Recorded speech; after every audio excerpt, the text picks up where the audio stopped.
often. There would be more than one preacher, and they would do a tag team. And so that's what we're going to do today. All right. Mama asked for 2 sermonettes, and I said, well, it won't be quite that. It's going to be a tag team. We got this, Mama.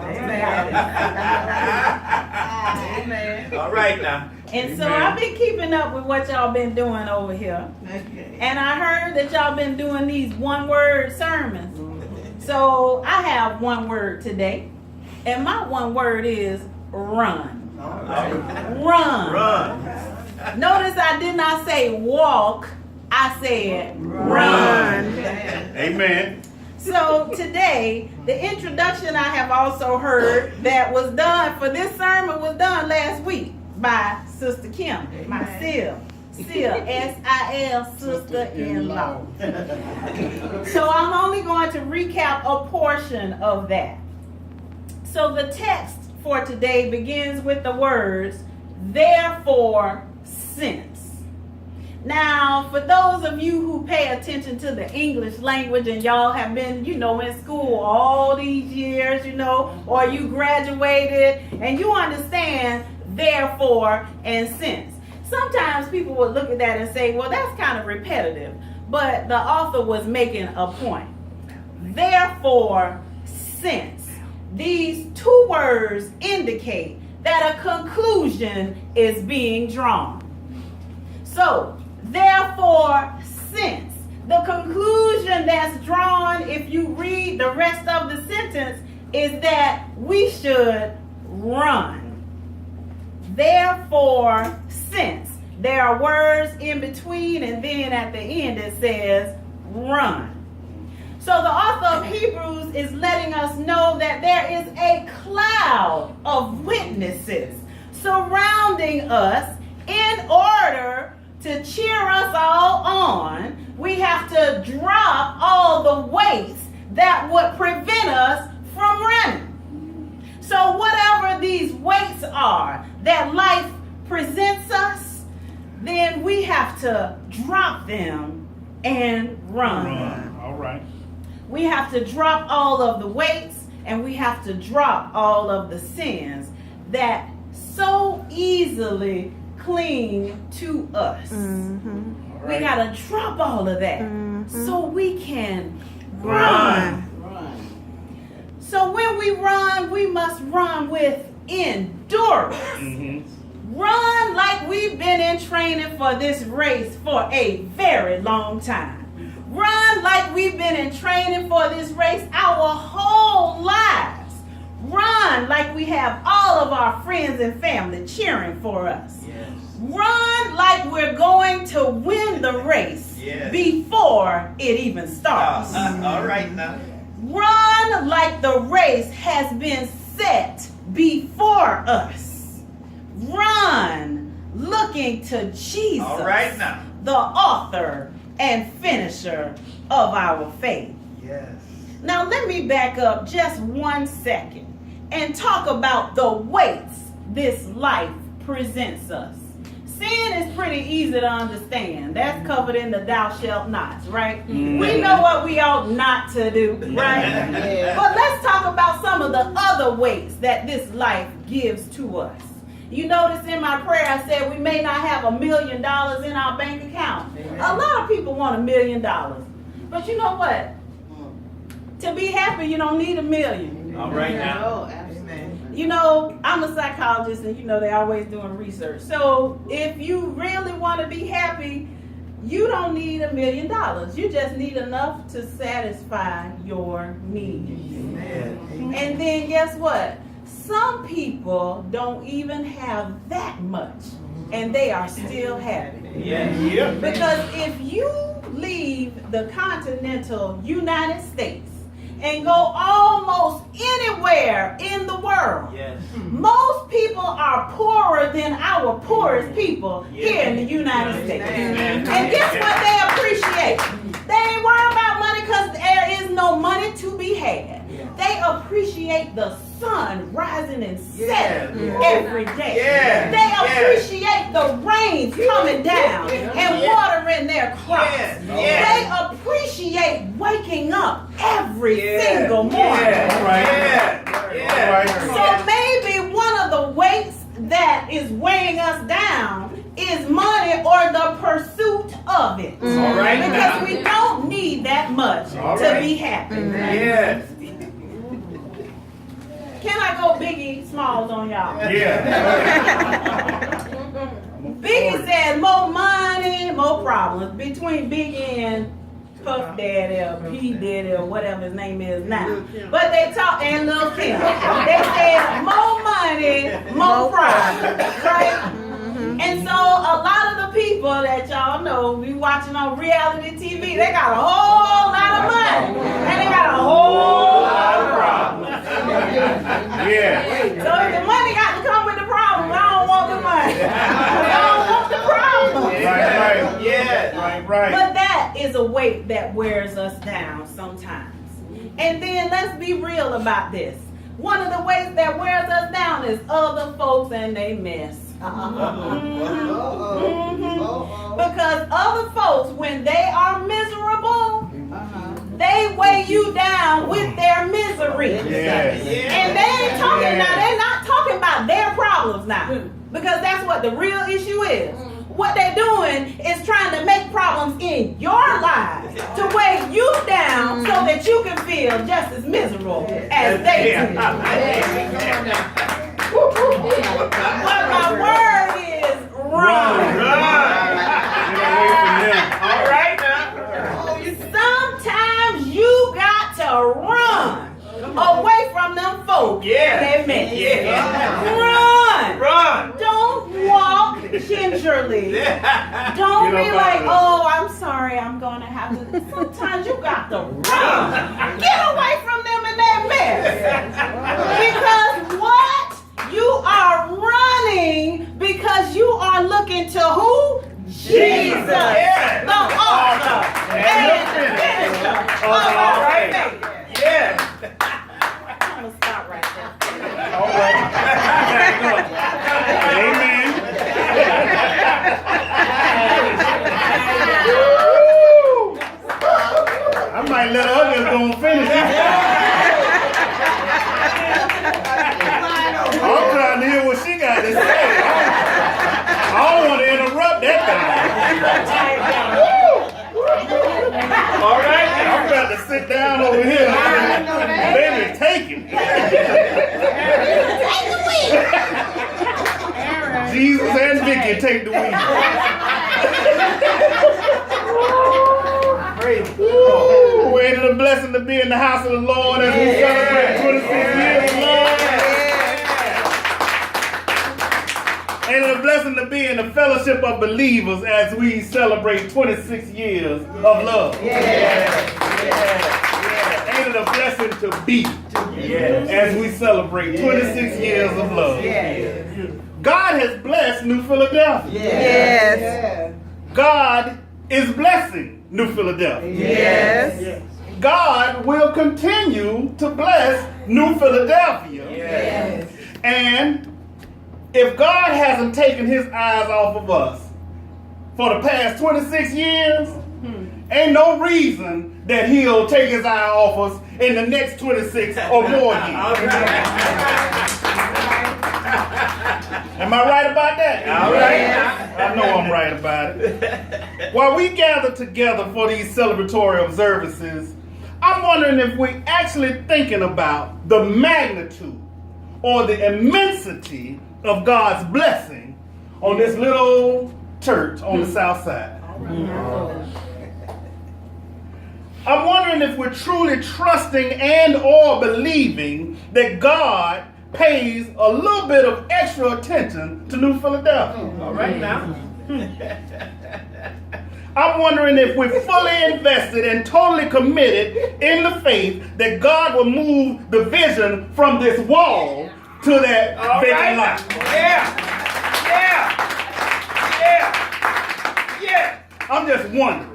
All right. And I'm praying that we're all on the same spiritual accord. Yes. Amen? Amen. Yes. My focus, or my word, is surrender. All right. Come on. Okay. Surrender. Surrender. Hebrews chapter 12, verse 2 says, looking unto Jesus, Yes. the author and the finisher Yes. of our faith, Yes. who for the joy that is set before him endured the cross, Yes. despising the shame, and has sat down at the right hand of the throne of God. Yes. Now let me ask y'all something. How is it that Jesus became the author and the finisher of our faith? Wow. That's a good question. That is a good question. Because he is the beginning, Uh-huh. the rewarder, Yes. and the perfecter of our faith. Yes. Yes. Yes. Amen. In other words, all that is our faith started, is given, and will be completed by God through Jesus Christ, his Son. Yes. Yes. Does that make sense? Yes. Amen. Amen. Amen. Matthew Henry, in his complete commentary of the whole Bible, says of our faith that Jesus is not only the object, but the author. He is the great leader and precedent of our faith. He trusted in God. He is the purchaser of the spirit of faith, the publisher of the rule of faith, the efficient cause of the grace of faith, and in all respects, the author of our faith. He said that, I didn't. All right. I wish I had said it, 'cause that's deep. I would have really appeared smart at that point if I had said it. But I read it. Vikki said I read it. So then, with complete spiritual certainty, we can reasonably conclude that the origin, the basis, and the very foundation on which our faith is established starts and ends with Jesus, Yes. Yes. God's only begotten Son, Yes. Yes. Mary's baby. Mary's baby. Yeah. But that don't have a thing to do with surrender, does it? Yes. Come on. No, it doesn't. Come on. Come on. And I'm just laying some spiritual groundwork here because I'm trying to give y'all a roadmap. And hopefully y'all be able to figure it out or figure out the route that we taking before we actually get to the destination. Okay. So stay with me, New Philadelphia. Stay with us, New Philadelphia, because we actually going somewhere. Amen. Amen. Amen. We running. Time up. You got it.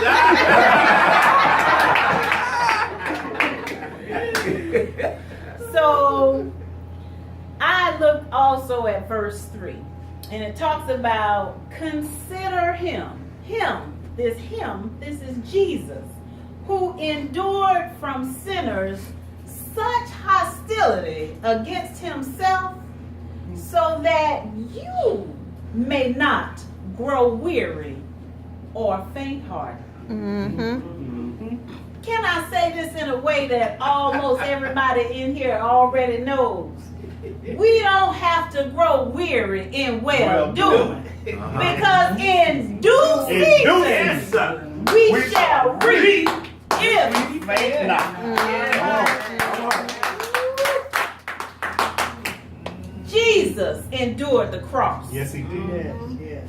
Jesus endured the cross so that we would not grow weary All right. and faint-hearted. All right. Yeah. All right. And if you will recall, on Jesus' way to being put on the cross, he was weary and he was faint-hearted. And then there was a brother, Yep. a true brother, who saw Jesus struggle struggling to carry his cross. And the brother stepped in like a real black man.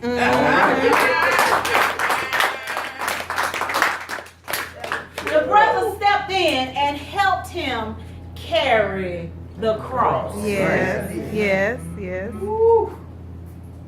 So can you imagine? The brother was probably tired too by the time he got there. But he did it. Now he wasn't running. They did all of this so that we could run. Right. New Philadelphia. I think that we should take this to heart and think about this. 26 years. People are saying 26 years and all y'all got to show for it is a house. It's a house. Okay.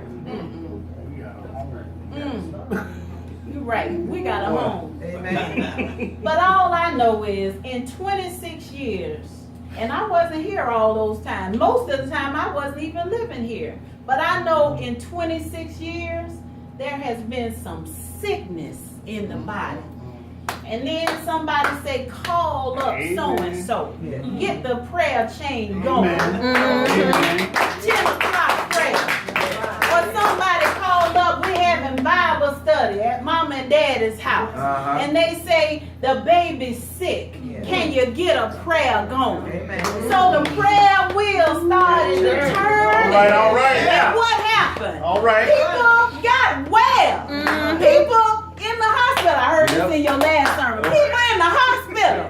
We talking in the hospital, going to visit Francis in the hospital.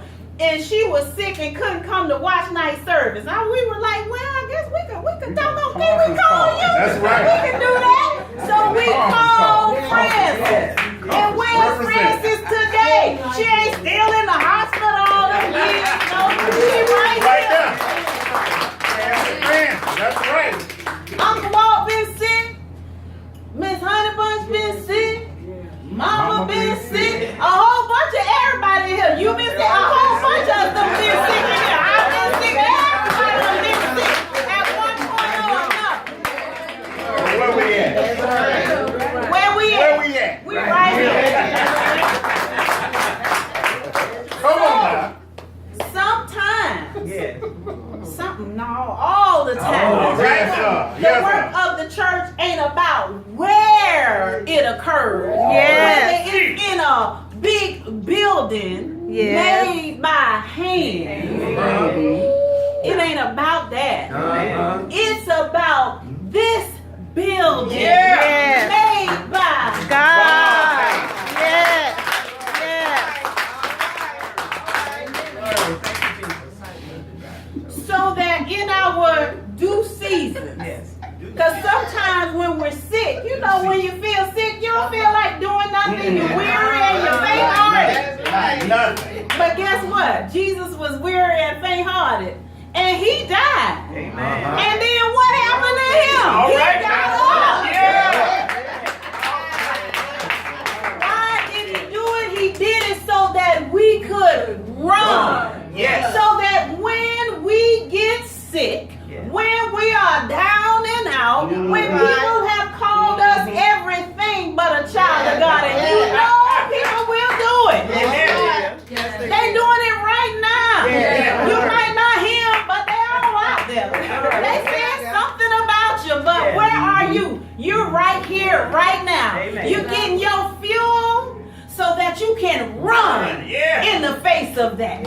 When you feel down and out, when you feel weary, tired, faint-hearted, like I just can't get up. Guess what? Yes. Somebody from New Philadelphia praying for you. Yes, Lord. Exactly that one right there.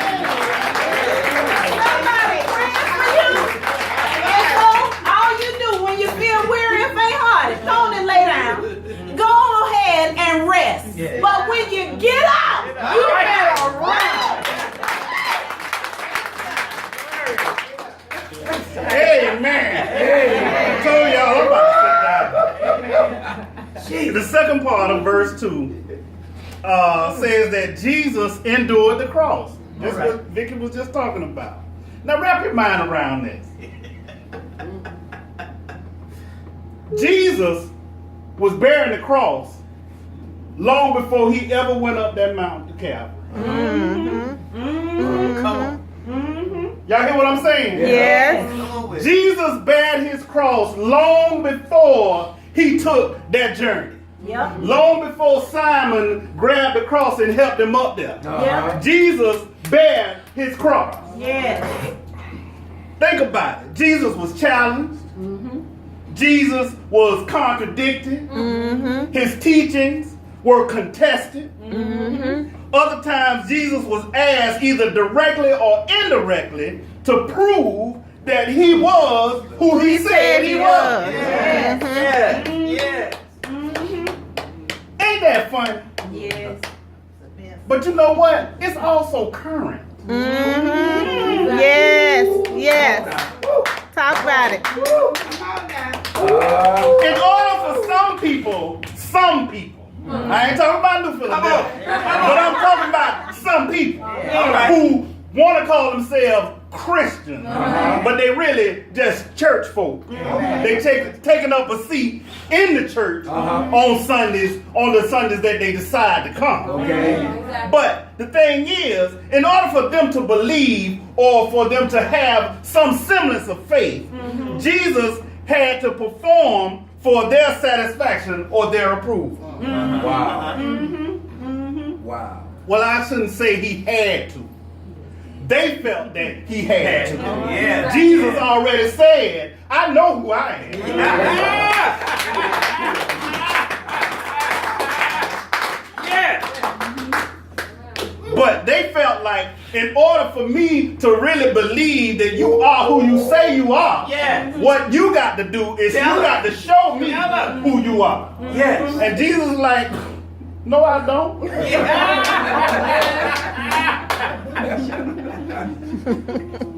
We have people doing that today. We got people who really believe that God ain't God until he proves himself to be God. Wow. Ain't that so? Then and now, Jesus is still being tasked with bearing the cross. Now he's been up there on the cross. He done come down. He was resurrected, and we still charging Jesus with carrying the cross. The cross of non-belief. Right. The cross of spiritual contradiction. All right. Okay. The cross of a contingency type of faith. Yes. But this doesn't have anything to do with surrender either. Well, tell us. Tell us, I'm gonna tell you. I'm gonna go ahead and tell you. Go on, tell us. What exactly is surrender? Giving up. Giving up. Give it up. Giving up. Give it up. To agree to stop fighting, hiding, All right. resisting, All right. etc. Because you know that you will not win or succeed. What you talking about? I'm going somewhere with this. All right. To fully understand the meaning of surrender, we have to go to John 19. When Jesus is actually up on the cross, he's given a vinegar-soaked sponge, supposedly to quench his thirst. But in verse 30, in the NIV, it says, when he had received the drink, Jesus said, it is finished. It is finished. With that, he bowed his head Okay. and he gave up his spirit. All right. So that is actually a contradiction of Merriam-Webster, who says that you agree to stop fighting, stop hiding, stop resisting, because you know that you will not win or you will not succeed. Because the fact that Jesus gave up Yeah. Come on with it. his life, Yeah. the fact that Jesus gave up his spirit, Yes. the fact that Jesus gave up so that we could live, Yes. then you know what? We don't have to fight. No. We don't have to hide. Yes. We don't have to resist. No. Because we got Jesus who would let us know that we will win and we will succeed. Yeah. Praise God. Yes. Yes. Because see, sometimes giving up ain't a bad thing, James. Amen. Sometimes waving the white flag ain't a bad thing. Because you know, if you wave the white flag, you giving up. But when we got God, we got God as our commanding officer. We got Jesus right there in the trenches with us. We don't wave a white flag. We wave a blood-stained banner. And what we do when we waving that blood-stained banner is we say, I give up. I surrender everything that I have because of the God that surrendered everything he had when he sent his son to the cross.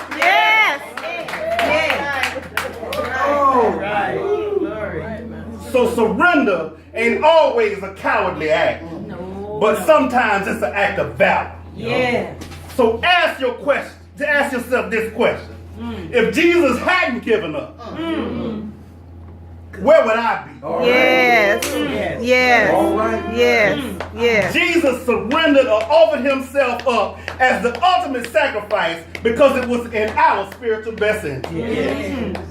His act of giving up his life not only strengthened the relationship between us and God, but it also solidified our eternal good standing in heaven.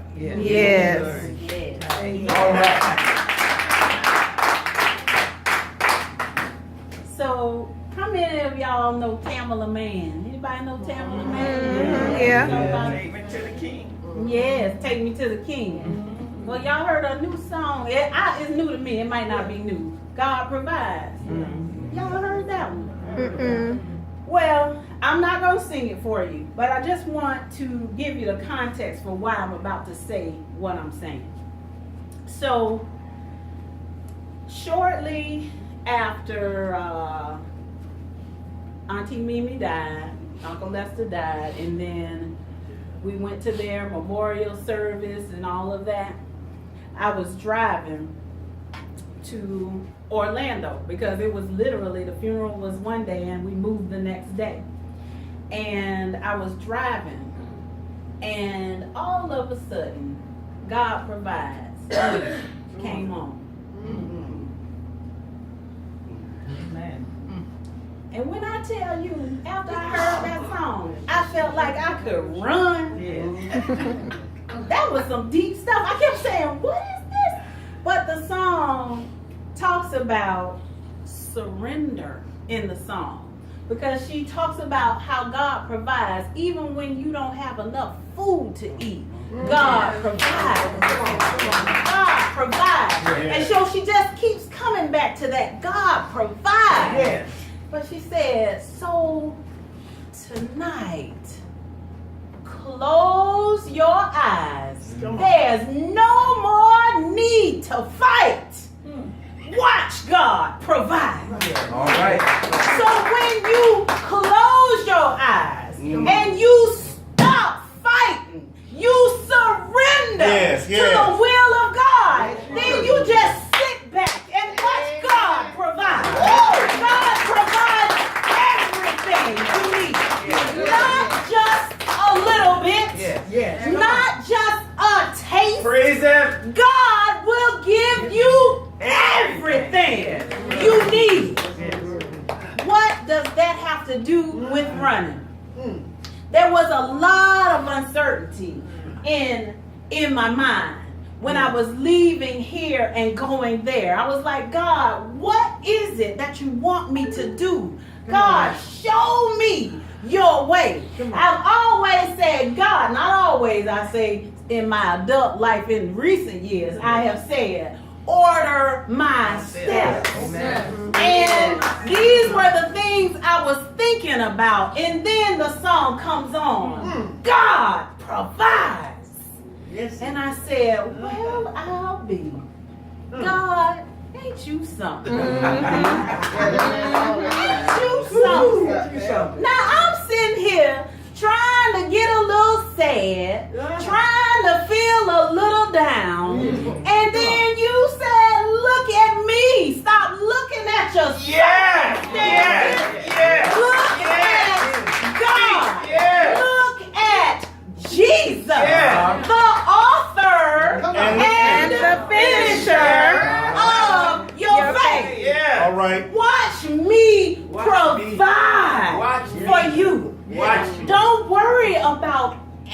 everything that you need.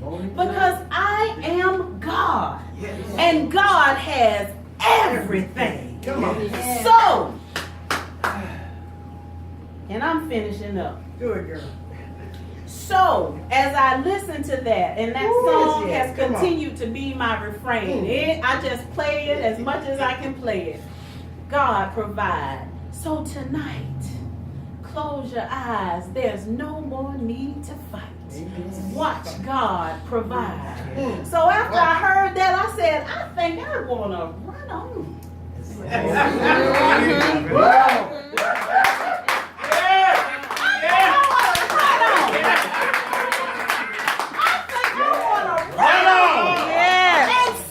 What the end gonna be? Because God will provide for me.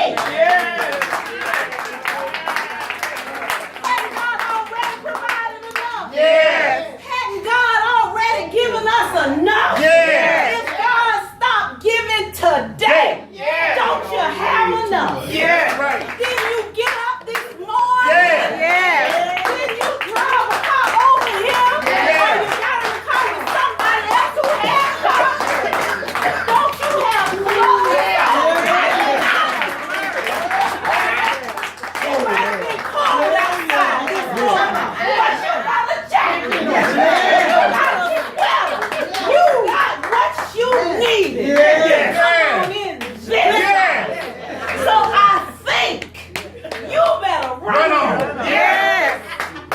Song says, have you ever been down to your last dime, lost with no direction, and hoping to find peace and joy for your lost soul? God said, don't you worry. In the end, you'll reach your goal. I believe I'll run on. See what the end. I know you've been running for a very long time. Don't give up now. Keep Jesus on your mind. It may seem dark, but He is the light. Just trust in Him. He'll make it all right.